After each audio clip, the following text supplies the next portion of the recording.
Lovely, chummy, just tricked you there. Something.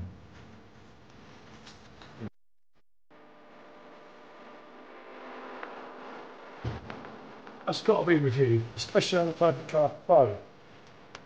And this is quite a lot heavier. Especially when I'm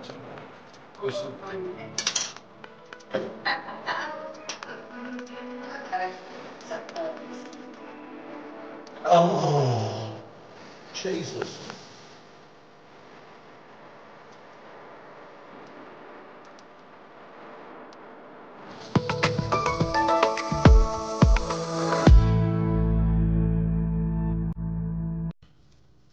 Good afternoon. I didn't know what to say there. God, my head. You know, I think I've been on it. Right, and I've not, by the way. Right, boo-foo funny. I don't know.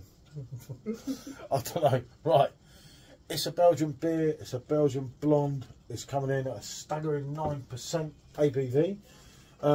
We got them in France a couple of weeks ago, didn't we? Yeah. Well, about a month ago now. Do you remember when I done an unboxing of that? And it was a lovely little glass. This was why we brought it. It was because of this dopey glass. Michelle's a sucker for a glass. I sort of said, that glass looks all right. She's like, yeah. I said, shall I get it? So yeah, like an idiot, we did. Okay, we've got a little write-up on it.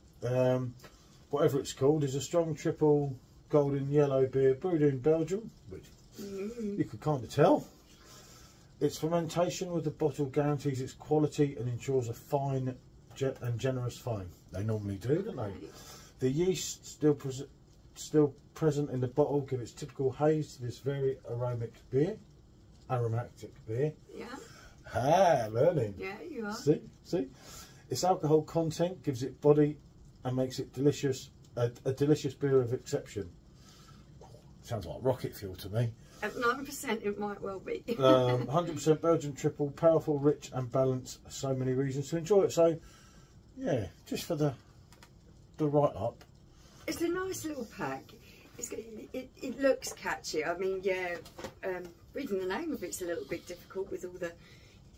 It's like a fish, isn't it? Or yeah. Is he a bird? I don't know what he is. Is he, Let's open him up. I'll give this catch the pigeon? I don't know what he is. He's something, he's like, there we go. I don't know. Right. Oh, I've got a bit of shot as well. Yeah. You know what you're getting with a Belgian, though. It's whether it's rocket fuel for me, or the fruit and the complexity of the yeast come through, which sometimes they do, sometimes they don't. It's got that real Belgian smell to it. You can smell it straight away. Yeah, you can. You can really smell that. That's smelling quite pungent, but I'm also getting a good amount of fruit in there. And there's a proper Belgian pour. That's quite good for Michelle. Don't you think? It was a little bit more ahead than I anticipated, but not too bad. Oh, okay. Thought you was up on that one.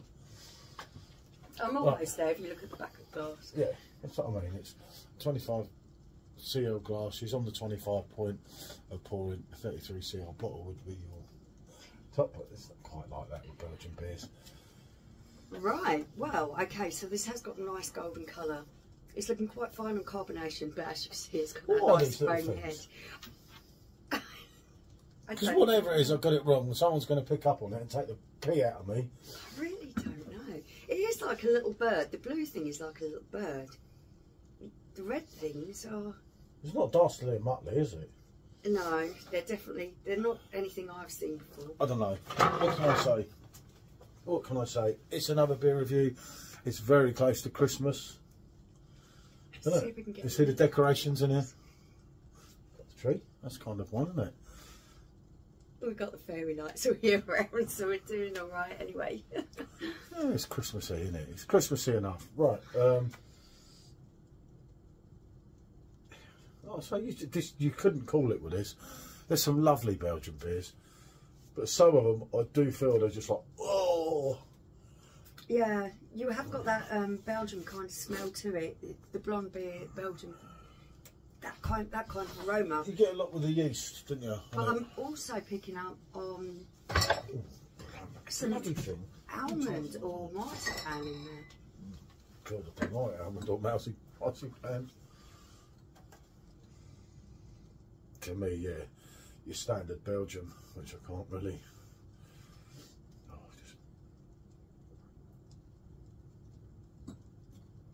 Oh, yeah. Okay. Now that's not shy, is it? Jesus. There's nothing stand out, but it's rocket fuel. Yeah. There is a nice smooth start to this. Well, they don't stay smooth for very long. You've got a caramel sweetness to them all, but it is very punchy at the end. That 9% is giving it a good old thumpy punch right at the end of there. There's still a tiny bit left in the bottom. I don't know if it's going to make any difference to the haziness. Yeah, haziness is still quite. It's abundant. So, it's abundant in alcohol. It's just like, ooh, okay. It's one of those ones that it's not very subtle. You're picking up on that straight away. Yeah, there's an element of fruit there. Yeah, maybe there's a sweetness at the beginning. Or that's very slight sweetness. I don't think it's quite as sweet as what Michelle said there. And there's an element of fruit, but the fruit is well overshadowed by the alcohol with your high malts and Belgian yeast in it, and it's. I am picking up a slight almondy taste to that as well. Oh, I don't know what I get. Oh. Just a banging kick of alcohol, yeah. Boom, when you swallow, boom, yeah. You get hit big time. It's kind of like thermal warming. You can really feel that going down, can't you? Yeah, it would have been a bit darker. I would say for Christmas time, that's an ideal warmer and that. But for me, there's not that much going on in it.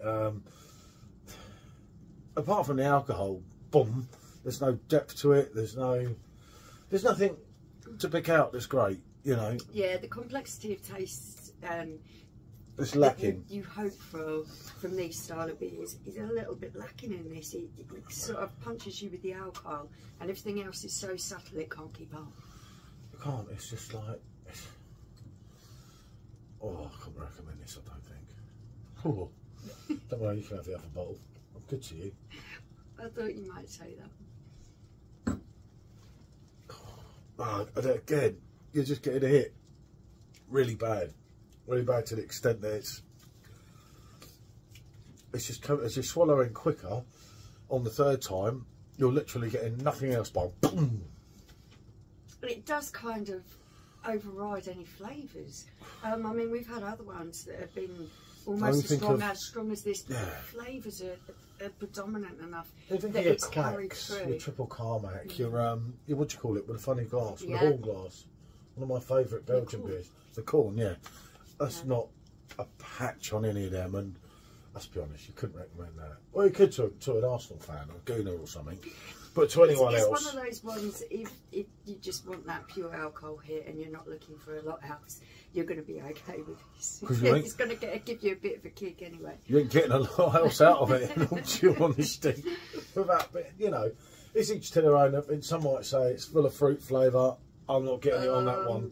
No, I'm not. It's lacking everything, barring boom. You know, if that's what you want out of a beer, then I suppose it's okay. For me, it's a definite. I would not purchase it again. No way, Pedro. And I think it's very poor. I certainly wouldn't argue over drinking the rest of that. Yeah, I'm going to give it a rate my beer 3. That's exactly what I was giving it.